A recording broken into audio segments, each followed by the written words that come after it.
আসসালামু আলাইকুম। সবার কি অবস্থা? সবাই কেমন আছেন? আপনাদেরকে খুবই গুরুত্বপূর্ণ ২ টি কথা বলব। মালয়েশিয়া কলিং ভিসা নিয়ে যারা অপেক্ষা করতেছে। আমি দীর্ঘদিন যাবৎ মালয়েশিয়া কলিং ভিসার জন্য অপেক্ষা করতেছি অবশ্যই। যা আপনারা জানেন না বা আপনাদেরকে অবগত করতেছি। মালয়েশিয়া যদি আপনি যেতে চান, কলিং ভিসা যদি আপনি মালয়েশিয়া যেতে চান, তাহলে আপনার ৪ টি কাজ খুব দ্রুত আপনাকে করে রাখতে হবে। লাস্টে যে কথাটি বলব খুবই গুরুত্বপূর্ণ। ১ নাম্বার হচ্ছে আপনার ৫৪/৩৪ সাদা ব্যাকগ্রাউন্ডের ১০ টি ছবি তুলে রাখবেন।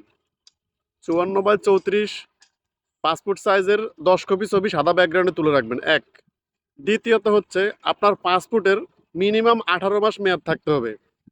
আপনার পাসপোর্টের যদি ১৮ মাস মেয়াদ না থাকে আপনি কিন্তু বইএসএল এর মাধ্যমে আবেদন করতে পারবেন না ২। ৩ নাম্বার হচ্ছে আপনি বইএসএল এর যে অফিসিয়াল ওয়েবসাইট আছে সেখানে রেজিস্ট্রেশন করে ওই প্রোফাইলটা কমপ্লিট করে রাখতে হবে। ওই প্রোফাইলটা কমপ্লিট করতে কিন্তু অনেক ঝামেলা। যদি আপনাদের কারো বইএসএল এর ওই ওয়েবসাইটটা রেজিস্ট্রেশন করতে সমস্যা হয় অবশ্যই আমার উপরে হোয়াটসঅ্যাপ নাম্বার দেওয়া থাকবে, আমাকে একটু নক করবেন। ইনশাল্লাহ আমি আপনাদের স্টেপ বাই স্টেপ শিখিয়ে দেবো। ৪ নাম্বার যেটি হচ্ছে আমরা যতটুকু জানি বা যত খবর পেয়েছি, আমি বিভিন্ন মাধ্যমে খবর নিয়েছি। আমার বন্ধু বান্ধব অনেকে মালয়েশিয়া থাকে বা বিভিন্ন চ্যাট জিপিটি থেকে খবর নিয়েছি বা বিভিন্ন খবর মানে বিভিন্ন মাধ্যমে সূত্র পেয়েছি। এই বছরের শেষের দিকে কলিং ভিসা চালু হবে। হ্যাঁ, আপনি ঠিকই শুনেছেন। আপনি এখন থেকে সময় কাটানোর দরকার নাই, বাড়িতে বেকার বসে থাকা দরকার নাই আমার মতো। যদিও আমি চাকরি পাচ্ছি না এজন্য বাড়িতে বসে আছি। এই বছরের শেষের দিকে কলিং ভিসা চালু হবে। আপনি ঠিকই শুনেছেন।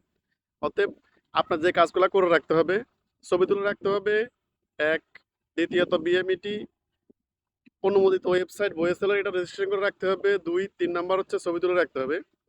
এই কাজগুলো আপনি করে রাখলে তারপরে যখনই চালু হবে তখনই আপনি নির্দিষ্ট বইএসএল যেই ইয়েগুলো রেফার করবে এজেন্সিগুলা, সেই এজেন্সির মাধ্যমে গিয়ে আপনাকে একমাত্র মেডিকেল করতে হবে। আর অন্যথায় আপনি কোথাও কোনো দালালকে টাকা দিবেন না।